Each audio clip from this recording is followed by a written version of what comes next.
Hey guys, welcome back to my channel. I'm the Culinary Rocket Scientist, and today I want to talk about how to become a rocket scientist. I'm gonna go through 7 different steps on how to possibly achieve the goal of becoming a rocket scientist. There isn't a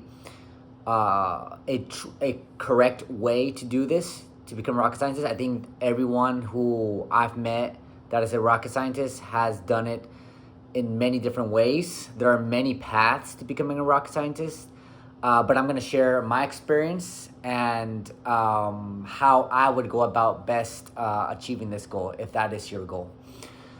So step number one is you need to be passionate about this from the beginning, right? From the get-go. And you just need to find great interest in all things related, all things related to rocketry.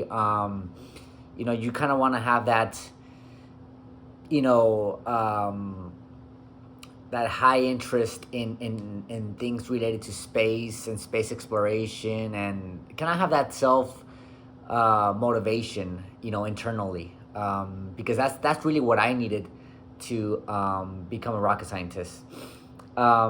The second step, so that's step number one. You just gotta have that passion, right? That you gotta find that passion, right? It's not something that I would say you should get into for making money. It really, I wouldn't say it's necessarily a low income career, but it is also not necessarily a high income career. It can be one depending on how far you go in the business, but in general, it's more so for the passion and more so for the thrill of being involved with space flight. It's just mainly that's why I did it, right?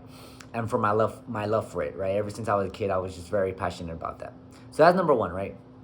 Number two, you need to be willing to face certain challenges. And I'm mainly referring to, like, if you are not necessarily the brightest students, academically speaking, in high school per se, or even in college, I think you still need to put in the work and effort to, get through your hard classes, right? Through that through a tough subjects, and particularly I'm thinking about things like calculus and math in general, right? I think math is very much used, of course, in rocket science, and you should be able to feel comfortable at least with doing math, right? I think even if you don't enjoy it or like it, I think you should put in the effort and the work and be willing to make that sort of like sacrifice, because you know believe it or not, I was never academically gifted, especially with math. I did okay in it. I did not excel high in it, but I put in the effort, and the hard work did allow me to pass my classes with A's and B's in calculus. And so it just comes to show that because of how passionate I was to want to really get into aerospace engineering, I was willing to do what it took, right? So that's really number two. You got to do what it takes to achieve this goal, right? Number three, you need to study. You need to study some form of engineering, right? There's just no other way about it, I think. Maybe you might be able to get by with doing physics, if you get a major in physics, but I think you'll be better off if you do something like aerospace engineering, mechanical engineering, electrical engineering, and maybe even CS, computer science. Even though maybe that's I think even within aerospace engineering, mechanical engineering, and even and electrical engineering, you're gonna be doing some CS, some software skill learning. So I think maybe not, because CS you can apply to many industries, and don't get me wrong, I think there's definitely, I mean, the rocket industry does need a lot of computer science majors, but I wouldn't say, if you really want to, if your goal is to become a rocket scientist, your best bet is really by doing aerospace engineering, mechanical engineering, or electrical engineering. Um, all rockets and all spacecraft systems and spaceflight systems, they require all those three, right? For like aerodynamics, propulsion, structures, and of course electrical controls and that sort of thing. So that's step number three. You gotta do one of those. You gotta choose and study one of those majors, right? Step number four would be you should definitely get involved with um, school projects, right? You should be involved with some school organization, some engineering club related to building rockets, right?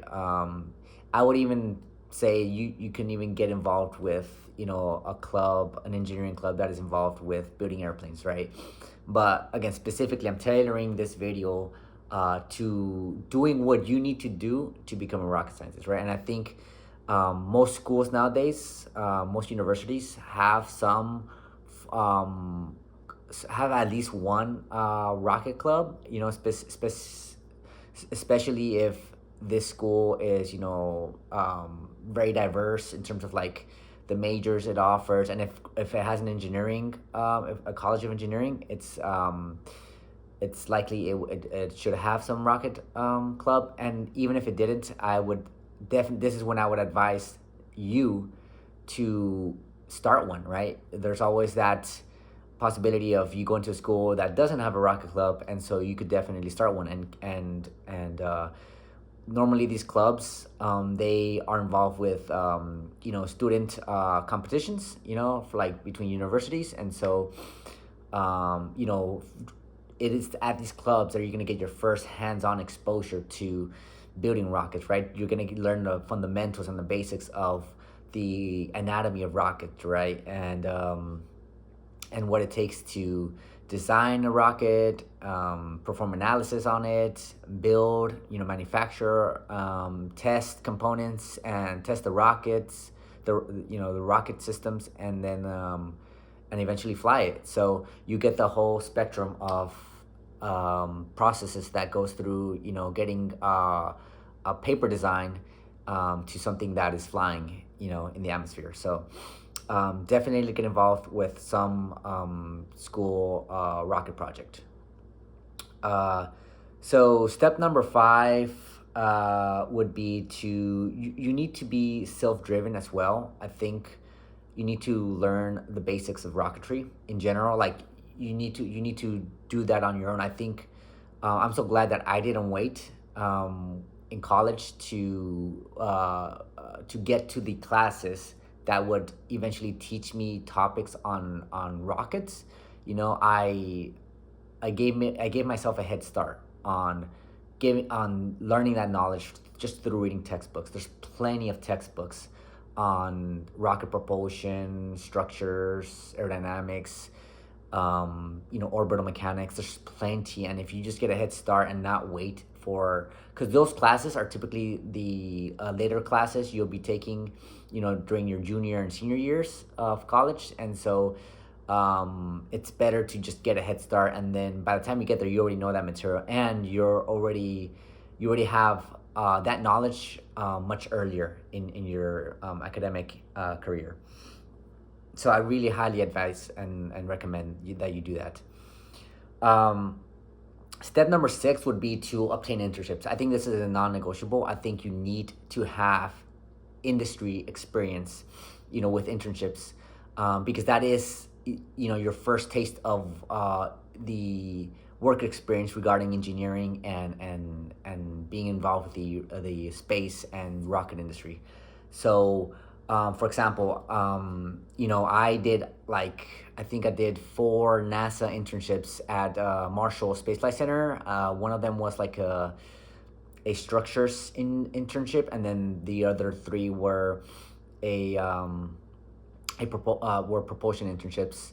I also had an internship with SpaceX in Hawthorne, and that was like a mix of like design and analysis for like propulsion components on the Raptor engine. And so, I think that really helped me build my resume in college, and it gave me a competitive edge over anyone else in my out of my peers that I was studying with in my classes, in terms of like just having that, work experience for when I were to apply, from after graduating from college. I would have a much better and more competitive edge over my peers in terms of getting a job in at a private space like company, for example, right?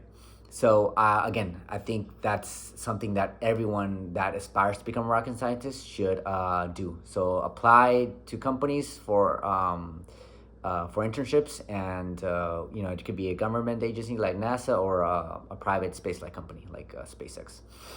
Um, so step number 7 should be, um, you need to find, like, after you've done internship, you should already kind of have an idea what your specialty within rocket science should be. So what I'm referring to are, whether you want to get into the propulsion side of things, whether you want to get into structure side, or control systems, aerodynamics, orbital mechanics, that you gotta kind of like find what you're passionate about within rocket science, because that's the reality of things. Like, typically most people will get into, doing one of those things, right? And unless you're like a systems engineer, where you kind of manage the bigger, scope of a larger, rocket, I guess, project, within a company, then you will most likely be tied to being within a specific area of a rocket vehicle. So just something to think about. I think that's like the next step. And then after that, I would after that actually, sorry. So part of that should also be, this, like, figuring out whether you want to go into design, analysis, manufacturing, test, or like launch ops, for example. I've always been, my experience in the industry has been heavily based on operations, ops, and whether it be rocket engine test operations, or launch operations. That's kind of like my field of expertise. This is what I'm most passionate about. Um, it's kind of an interesting story. Universities typically don't teach you how to become a good operator, right? And I always thought, coming out of college, I would either be an engineer, or I would be an analyst. But never in my wildest dreams did I believe I would become like a test operator, right? A test engineer. And so I think, if you wanted to go down that route of becoming like a test operations person within the rocket science industry, definitely think about being involved with generating procedures, and being involved with operations in general, some sort of operation, during your college academic careers. So, but then again, I know a lot of people love to do design and analysis. Just figure that stuff out as well, and that way you can tailor your resume for when you're applying to companies, so that whatever job role you're going for, it matches what your resume is showing, right? In terms of your experience and what your interest is in.